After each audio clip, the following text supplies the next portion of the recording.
సాహితీ మిత్రులందరకు హృదయపూర్వక నమస్కారాలు. ఉదయబాబు మాస్టర్ కథలు ఛానల్కు మీ అందరికీ శుభస్వాగతం. ఈరోజు ఈ కార్యక్రమంలో మనం తెలుగు సాహిత్యానికి తన యొక్క ఉత్తమ కథలతో ఉత్తమ సేవను అందిస్తున్నటువంటి ప్రముఖ కథా రచయిత శ్రీ సింగరాజు శ్రీనివాసరావు గారి కథ విందాం. కథలోకి మనం వెళ్ళబోయే ముందుగా వారి గురించి మనం తెలుసుకోవాలి కదా. శ్రీ సింగరాజు శ్రీనివాసరావు గారు స్టేట్ బ్యాంక్ ఆఫ్ ఇండియాలో మేనేజర్గా 2015వ సంవత్సరంలో పదవీ విరమణ చేశారు. అనంతరం సాహిత్యం మీద అభిలాషతో కథలు, కవితలు వ్రాయడం మొదలుపెట్టారు. ఆయన రాసిన కథలు, కవితలు వివిధ తెలుగు పత్రికలలోనూ వివిధ అంతర్జాల పత్రికలలోనూ వారికి ఎన్నెన్నో బహుమతులు తెచ్చిపెట్టడమే కాదు, ఆయన చేస్తున్న సాహితీ సేవలో ఒక ప్రముఖ స్థానాన్ని కల్పించాయి. ఎక్స్రే, అక్షరాల తోవ, పల్లంటి, విజయ భావన, సాలూరి వంటి సంస్థలు నిర్వహించిన ఎన్నో పోటీలలో, అంతేకాదు వివిధ పత్రికలు నిర్వహించిన పోటీలలో సుమారు 100 కథలకు 65 కవితలకు బహుమతులను పొందారు. వారు అంటేనే వారి యొక్క సాహిత్యాభిలాష, సాహితీ రంగంలో వారు చేస్తున్న నిర్విరామ కృషిని మనం అర్థం చేసుకోవచ్చు.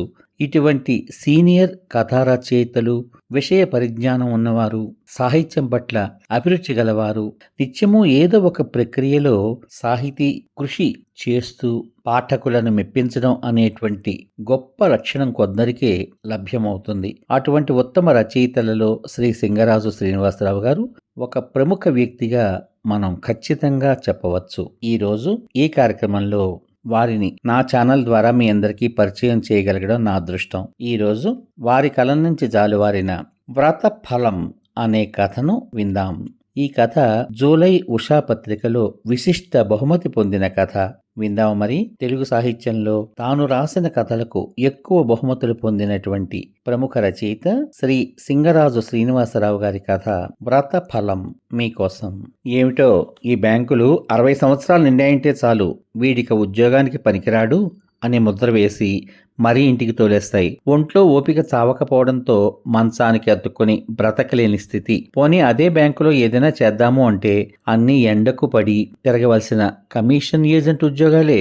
తిరగగలిగే ఓపిక ఉన్నా అడ్డమైన వాళ్లకు సలాము కొట్టే ఓపిక లేకపోవడంతో మరలా ఏ ఉద్యోగంలోనూ చేరలేదు. ఒకవేళ వేరే కంపెనీలో చేరదామన్నా అక్కడ ఉన్న కుర్రవాళ్లు చూసే చూపులు నరికి చంపేంత కోపంగా ఉంటాయి. దరిద్రుడా, 30 సంవత్సరాలు సంపాదించి చచ్చావు కదా, చాలదా?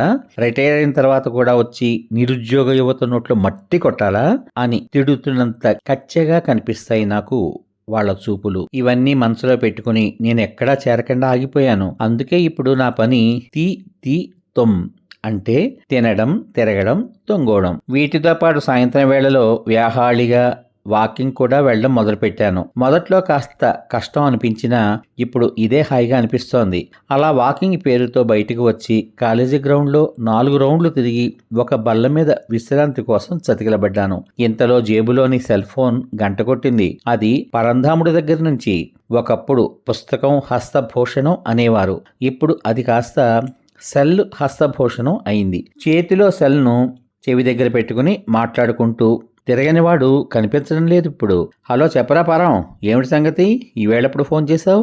ఏం లేదురా, ఎల్లుండి అంటే గురువారం రోజున మా ఇంట్లో సాయిబాబా వ్రతం. నువ్వు చెల్లాయి తప్పకుండా రావాలి. ఇదిగో మొహమాటపడి చదివింపులంటూ బట్టలు, మనీ కవర్లు తెస్తావేమో, అవేవీ వద్దు. మీ దంపతులిద్దరూ వచ్చి సాయినాథుని కృపకు పాత్రులైతే చాలు అన్నాడు. ఒరే పరం, నువ్వు చాలా తెలివైనవాడివిరా, చదివింపులు మర్చిపోతామని గుర్తు చేస్తున్నావా అన్నాను. చచ్చా, అదేం లేదురా, ఈసారి నిజంగానే వద్దంటున్నాను. ఇప్పటికే చాలాసార్లు పెట్టావు కదా, ఏదో ఈసారికి ఫ్రీగా భోజనం పెడదామని అన్నాడు. ఏడ్చావులే గాని ఎల్లుండి ఎన్నింటికి రావాలి అడిగాను. 10 గంటలకు వస్తే చాలు, భోజనం చేసుకుని వెళ్ళిపోవచ్చు. చెల్లాయిని తప్పకుండా తీసుకురా రోయ్ అన్నాడు. సరేలేరా, దేవుడి విషయం అంటే చాలు. నేను తనను తీసుకురావడం కాదు, తనే నన్ను బట్టతల మీద కొట్టుకుంటూ తీసుకొస్తుంది అని నవ్వి ఫోన్ పెట్టేశాను. పరంధాముడు ఆఫీసులో నాతో పాటు ఉద్యోగంలో చేరాడు. ఇద్దరం కలిసి 15 సంవత్సరాలు ఒకచోటే పనిచేశాం. తర్వాత బదిలీల రీత్యా వేరే ఊళ్లకు వెళ్ళినా పదవీ విరమణ తర్వాత ఇద్దరం ఇక్కడే స్థిరపడ్డాం. వాడి పిల్లలు హైదరాబాద్లోనూ, మా పిల్లలు బెంగళూరులోనూ స్థిరపడిపోయారు. అందరూ ఉద్యోగస్తులు కావడంతో ఎప్పుడైనా చుట్టం చూపుగా మేం వెళ్ళడం తప్ప వాళ్ళు వచ్చి ఇక్కడ పట్టుమని 4 రోజులు ఉన్న ఛాయలే లేవు. పెళ్ళైన కొత్తలో మురిపంతో ఇద్దరం, మరణానికి ముందు భయంతో ఇద్దరం. ఇదో చిత్రమైన జీవితం. అందుకే ఒకరికి ఒకరం తోడుగా ఉంటాము అని అనుకుని ఇద్దరం పక్కపక్క వీధుల్లో ఇల్లు కట్టుకుని స్థిరపడిపోయాం. ఉద్యోగం ఉన్నప్పుడు ఏ వ్రతాలు పూజలు చేసుకొని పరంధాముడి దంపతులు పదవీ విరమణ తర్వాత నుంచి తనకు ముఖపరిచయం ఉన్న అందరినీ వ్రతాలకు పిలిచి హంగామా చేయడం మొదలుపెట్టాడు. ఏదో ఒకసారో 2 సార్లు అనుకున్నాను, కానీ నా అంచనా తప్పింది. ఒకసారి కార్తీక మాస పూజనో, శివుడికి అభిషేకమనో, సత్యదేవుని వ్రతమనో, అయ్యప్ప మాల వేశానను, ఇలా ప్రతి నెల ఏదో ఒక పూజ పేరుతో వాడు ఊరందరినీ పిలవడం మొదలుపెట్టాడు.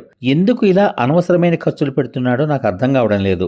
ఏదో పదవీ విరమణ తర్వాత వచ్చిన 4 రూపాయలు దాచుకోక ఇలా దుబారా చేసుకుంటూ పోతే వాడి గతేం కాను అనే బాధ నన్ను తొలిచి వేస్తూనే ఉంది. వాడితో ఈ విషయాన్ని ఎప్పుడు కదిలించినా మాట దాట వేస్తాడే తప్ప సరిగ్గా సమాధానం చెప్పడు. ఈసారి ఎలాగైనా వాడితో మాట్లాడి నచ్చజెప్పి ఈ అనవసరపు ఖర్చులను మాన్పించాలి అని నిర్ణయించుకున్నాను.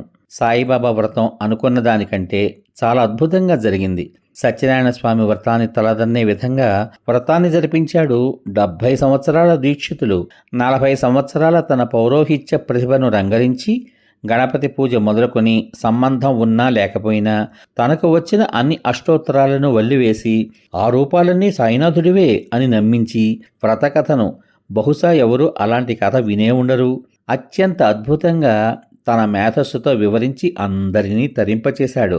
ఈ వ్రతకథ విన్నవారికి చతుర్దశ భువనాలలో తిరుగుండదని, పుష్పక విమానంలో ప్రయాణించి స్వర్గాన్ని చేరి ఇంద్రుడితో నేరుగా మాట్లాడవచ్చని చెప్పాడు. అప్పటిదాకా ఏమిటి మాకీ శిక్ష అనుకున్నవారు సైతం లెంపలేసుకుని అపరాధానికి పరిహారంగా వారి వారి ఇళ్లలో ఇదే వ్రతాన్ని చేయిస్తామని మొక్కుకుని మరీ వెళ్ళారు. ఇవన్నీ నాకు అక్కడ మనుషుల ముఖ కవళికలలో అర్థమైంది. ఒకరిద్దరైతే వారి దగ్గరికి వెళ్ళి, గురువుగారు, మీలోని భక్తి వర్ణనాతీతం. ఏ దేవుడి పూజ చేసినా మీరు నిండు మనసుతో చేసి 100 మంది చేతులు కడుగుతారు. మీ దంపతులు ఎంతో పుణ్యం చేసుకుంటున్నారు. మీకు ఎప్పుడు వీలైతే అప్పుడు మా ఇంటికి వచ్చి మీ చేతుల మీదుగా మా చేత సాయిబాబా వ్రతం చేయించండి. మీలాంటి పునీతుల పాదధూళి తగిలితే చాలు మా ఇల్లు ద్వారకామాయి అయిపోతుంది.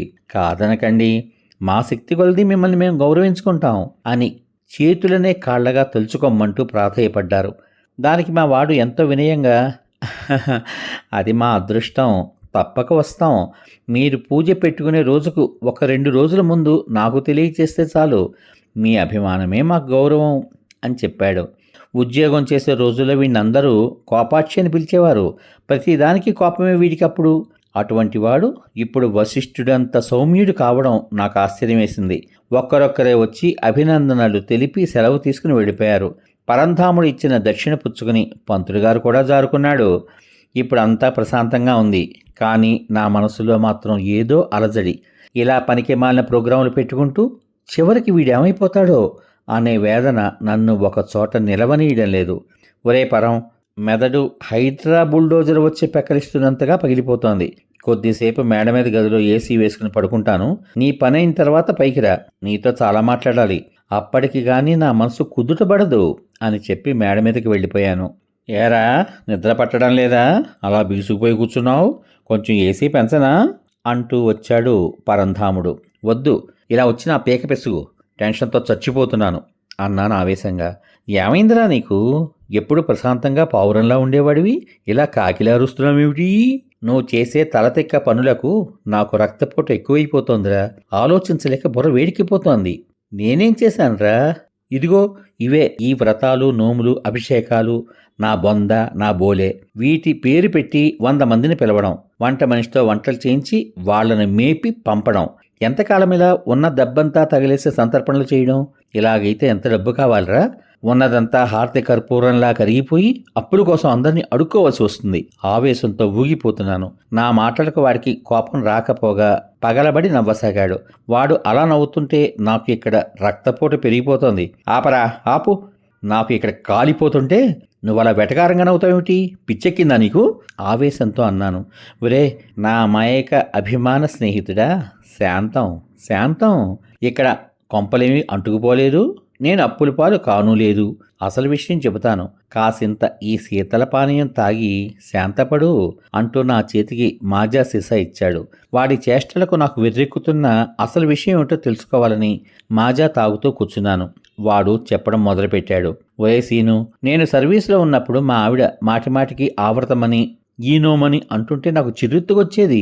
పదవీ విరమణ తర్వాత పుణ్యము పురుషార్థం కలిసొస్తుందని, కట్టుకున్న దాని కోరిక తీర్చినట్టుంటుందని మీ చెల్లెలి మాటకి పచ్చజెండా ఊపాను. 2 వ్రతాలు చేశాక తెలిసింది అదెంత లాభమో. లాభమా? మధ్యలో కల్పించుకు అడిగాను ఆశ్చర్యంగా. అవునరా, నేను చెప్పేది అబద్ధం కాదు, నిజం. నాకేమైనా పిచ్చి అనుకున్నావా నీ కాకమ్మ కథలు నమ్మడానికి? ఫంక్షన్ అంటే ఖర్చు కాక ఆదాయం ఉంటుందా? అంత వెర్రి వెంగాళప్పను అనుకుంటున్నావు నువ్వు అన్నాను. ఒరే, నువ్వు ఆ ఆవేశం తగ్గించుకో ముందు. జేబులో రక్తపోటు మాత్రం ఉంటే వేసుకో. నువ్వు ప్రశాంతంగా ఉంటే తప్ప నేను చెప్పేది నీ తలకెక్కదు అన్నాడు వాడు. అక్కర్లేదు, ఉదయాన్నే వేసుకుని వచ్చాను, చెప్పు. నేను నీలాగే వ్రతం అంటే ఖర్చు అని అనుకుని మొదటిసారి నేను చేస్తున్న సత్యనారాయణ వ్రతానికి నాకు బాగా దగ్గరున్న 20 కుటుంబాలను మాత్రమే పిలిచాను. పూజా సామాగ్రికి పంతులు గారికి కలిపి 3,000 అయింది. నాకు తెలిసిన వంటావిని పిలిచి 25 మందికి వంట చేయించాను. వంటావిడికి 2,000, సరుకు 1,500 అయ్యాయి. అంటే మొత్తం ఖర్చు 6,500. చిల్లర ఖర్చులు కలుపుకొని 7,000 అయింది అని వివరించాడు వాడు. అదేరా నేను చెప్పేది. 25 మందికి 7,000 ఖర్చయింది.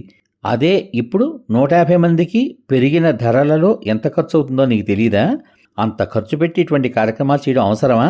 మిగిలిన 4 రూపాయలు కరిగించి వేసుకుని బికారిగా మిగలడం అవసరమా? ఇప్పుడు తినిపోయిన వారెవరు రేపు నీకు ఆపదొస్తే ముఖం కూడా చూడరు. ఎప్పటికైనా మార్రా. నా గొంతులో ఆవేదన. ఇప్పటికీ నీకు సగమే చెప్పాను. చెప్పాల్సింది ఇంకా మిగిలే ఉంది. నన్ను పూర్తిగా చెప్పనివరా? తర్వాత తీరిగ్గా తిడుదువు గాని. ఇప్పటిదాకా నీకు ఆ రోజు ఖర్చు గురించే చెప్పాను. ఇక ఆదాయం సంగతి చెబుతాను విను. ఆ రోజు వ్రతం పీటల మీద నాకు 10 జతల బట్టలు, మా ఆవిడికి 10 చీరలతో పాటు 10,000 రూపాయలు చదివింపులుగా వచ్చాయి. అంటే నా ఖర్చులు పోను ఇంకా నాకు 3,000 లాభం వచ్చినట్లే కదా.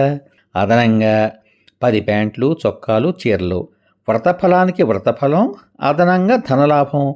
ఇదేదో కాస్త గిట్టుబాటు వ్యవహారంలా ఉందే అనిపించింది. ఏ వ్యాపారానికైనా కాస్తంత రిస్క్ చెయ్యక తప్పదు కదా. 1,00,000 పోతే పోయిందని నిర్ణయించుకుని 1 నెల తర్వాత సాయిబాబా వ్రతాన్ని పెట్టి 50 మందిని పిలిచాను. పంతులు ఖర్చు, పూజా సామాగ్రి ఖర్చు మారవు కదా. ఇక మారితే భోజనాల ఖర్చు మాత్రమే అనుకున్నాను. అంతగా అయితే 1,00,000లో మరో 5,000 10,000 తగ్గుతాయి అంతే కదా అనుకున్నాను. నా అంచనా తప్పింది. ఆ వ్రతానికి ఖర్చు 15,000 అయితే చదివింపులు 20,000. వచ్చిన బట్టలు పోయినసారి కంటే రెట్టింపు. నా పంట పండింది అనుకున్నాను. ఈసారి ప్రసాదాన్ని ప్యాకెట్లు కట్టి పంపాను. అందరి ముఖాలలో ఆనందం. డబ్బులు వచ్చాయి కనుక ఖర్చుకు పనికొస్తాయి. మరి బట్టలు ఏం చేసుకోవాలి? వెంటనే ఓ ఆలోచన వచ్చింది. వెళ్ళి కొత్తపేటలో నాకు తెలిసిన బట్టల దుకాణం వాడిని కలిశాను. వాడితో బేరం పెట్టి నాకు వచ్చిన బట్టలను వాడికి కాసింత తక్కువ ధరకు ఇచ్చేసేలా ఒప్పందం కుదుర్చుకున్నాను. ఆ విధంగా కొంత సొమ్ము జమ చేసుకున్నాను. అలా చేసుకుంటూ అటు భక్తిపరుడుగాను ఇటు ఆస్తిపరుడుగాను మారాను. నేను 1,00,000 రూపాయలు పోతాయని దిగితే ఇప్పటికీ 5 లక్షలు వెనకేశాను. నీకు ఇంకో సమాషా చెప్పనా? ఎవరింట్లో వ్రతాలు సత్సంగాలు చేస్తున్నా అక్కడ నేను ప్రత్యేక అతిథిని. 1 జత బట్టలు, 1,116 దక్షిణ అక్కడ నా మామూలు. ఈరోజు నేను చేసిన 6వ సాయిబాబా వ్రతంలో ఆదాయం అన్నీ కలుపుకొని అక్షరాల 40,000. ఇప్పుడు చెప్పరా, నేను చేస్తున్న పని వల్ల నష్టపోతున్నానా లాభపడుతున్నానా అని చెప్పి నా కళ్ళలోకి సూటిగా చూశాడు పరంధాముడు. వాడి మాటలు విని ఇక్కడ నా ఫ్యూజులు ఎగిరిపోయాయి. అంటే వీడు దేవుణ్ణి అడ్డంగా పెట్టుకుని వ్యాపారం చేస్తున్నాడా?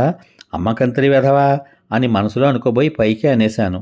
ఒరే సీను, ఇది వ్యాపారం కాదురా, ఎదుటి వారి బలహీనత. వ్రతఫలంలో చెప్పినట్లు చేసిన వారికి, చూసిన వారికి, విన్నవారికి, ప్రసాదం పుచ్చుకున్న వారికి ఇహలోకంలో ధన సంపద, పరలోకంలో సుఖ సంపద తథ్యం అని చెబుతారు కదా. ఆ ఫలాన్ని పొందడం కోసం కష్టపడి వ్రతం చేయలేని వారు ఇష్టపడి ఇక్కడికి వచ్చి వ్రతఫలానికి ప్రతిఫలంగా మాకు అంతో ఇంతో సమర్పించి వెళ్తారు. కాబట్టి ఉడతాభక్తిగా వారిచ్చిన కానుకలు వ్యాపారం కాదునైనా వ్రతఫలానికి ప్రతిఫలం. విన్నావు కదా. ఇక దీని గురించి ఆలోచించగా ప్రశాంతంగా నిద్రపో. ఇప్పటిదాకా నువ్వు కూడా నాకు చాలా ప్రతిఫలాన్నే ముట్ట చెప్పావు కనుక ఇక నుంచి నాకేమీ తీసుకురాకు. చెల్లాయితో కలిసి వచ్చి హాయిగా భోంచేసి వెళ్ళు అని హితబోధ చేసిన పరంధాముడికి ఏమని బదులు చెప్పాలో అర్థం కాక మూగవాడిలా మారిపోయాను. వెంటనే మనసులో ఒక పాత సినిమా పాట మెదిలింది. తెలివి ఒక్కరి సొమ్మంటే తెలివి తక్కువ దద్దమ్మ, సొమ్ము మనది సోకు మనది, చూడవే ముద్దుల గుమ్మ, చూడవే ముద్దుల గుమ్మ. కేవలంగా నాలో నేనే నవ్వుకున్నాను. సమాప్తం. ఇంతవరకు మీరు సీనియర్ కథా రచయిత శ్రీ సింగరాజు శ్రీనివాసరావు గారు రచించిన వ్రతఫలం అనే కథ విన్నారు. ఈ కథ జూలై నెల ఉషా పత్రికలో విశిష్ట బహుమతి పొందిన కథ. ఈ కథలో ఎన్ని జీవిత సత్యాలు ఉన్నాయో విన్నారు కదా.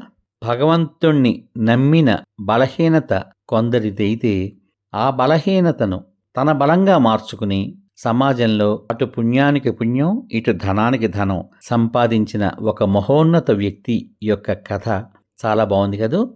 ఈ కథ కనుక మీకు నచ్చినట్లయితే వీడియో కింద మీ అమూల్యమైన అభిప్రాయాన్ని పొందుపరచమని కోరుకుంటున్నాను. ఇంత చక్కని కథ మనకు అందించిన శ్రీ సింగరాజు శ్రీనివాసరావు గారి కలం నుంచి మరెన్నో ఉత్తమ బహుమతులు పొందే కథలు వెలువడాలని మనసా వాంఛ కోరుకుంటూ మళ్ళీ రేపటి భాగంలో మరో ఆణిముత్యం లాంటి కథతో మీ ముందుకు వస్తాను. అంతవరకు సర్వే జనా సుఖినో భవంతు. శుభమస్తు. స్వస్తి.